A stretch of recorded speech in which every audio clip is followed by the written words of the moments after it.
nerds. So I'm being lazy again today. Not much else to talk about, not much else to do. And I wasted a lot of time just doing Reinhardt, getting him up to 40 to see if I could actually one-hit round, or one-round KO Arvis' Grand Hero Battle. And I could! That was fun. You can check out the video somewhere around here, I'm sure. But still, nonetheless... Oh boy. Okay. Are you guys... I guess we should probably talk about Arvis then, huh? Fortunately, I didn't level him up like I planned to do right away. Mostly because I wanted to one-round him, I guess, in a way.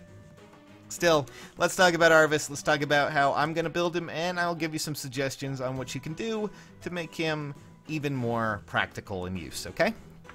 Alright, so, let's just, unfortunately, since, again, didn't level him up, here are his stats at level 40 on the left side. This, of course, is not including anything except, of course, his weapon. And we're going to have to talk about his weapon, but let's look at the stats more specifically. His attack is actually fairly good. Pretty nice for a mage, at least a red tome unit.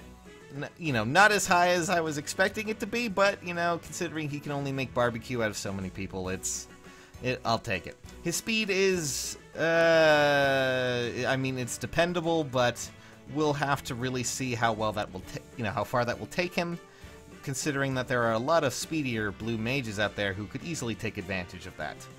From there, of course, we also have his resistance, which is probably the biggest key here, because that resistance is quite high and it will play into a lot of his abilities if we are going off base value.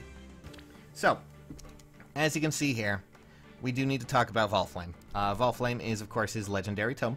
It will push him even further. And what happens is that at the start of every turn, it's basically just attack and res Ploy 2 combined together.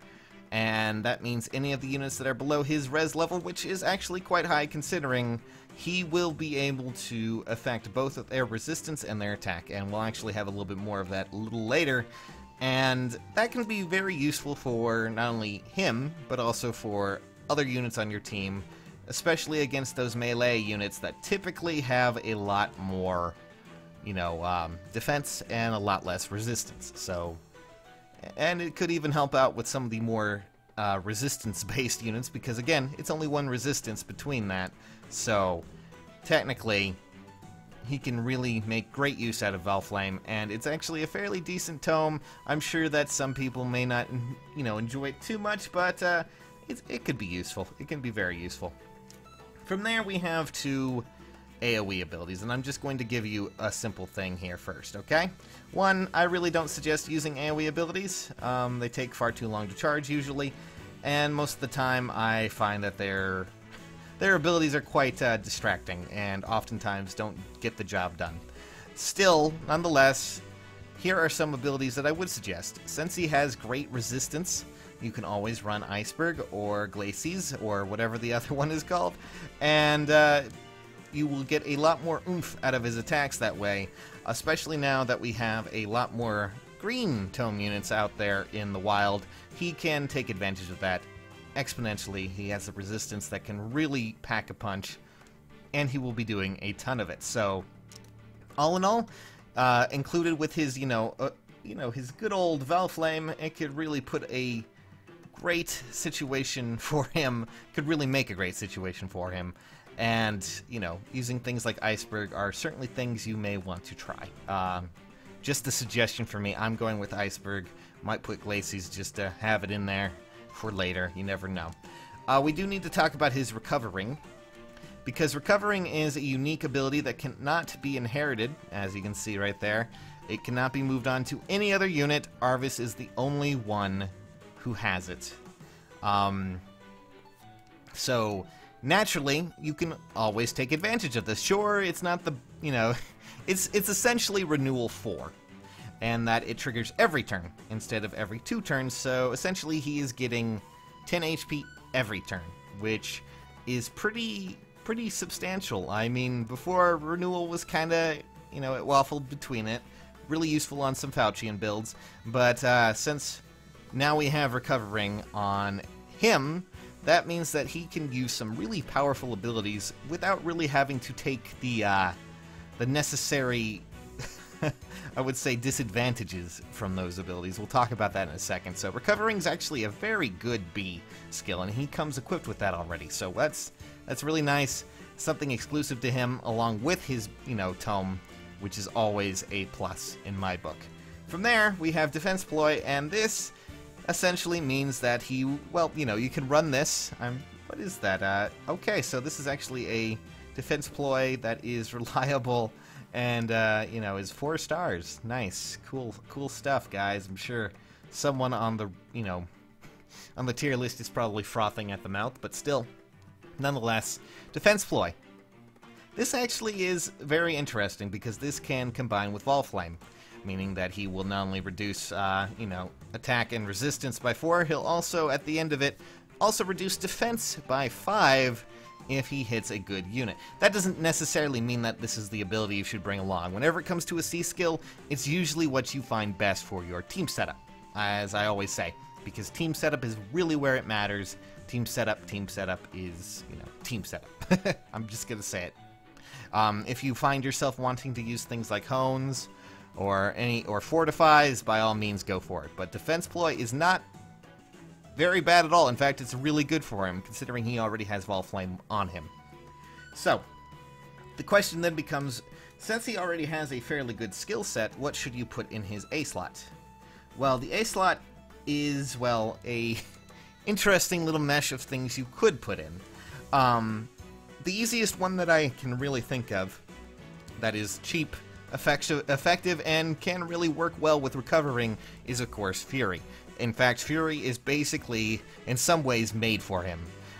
Because any detrimental effects where he takes damage from, actually using or doing anything, he will recover it next turn. Granted, he actually kills the target. That boosts his, his speed, his attack, and his defense.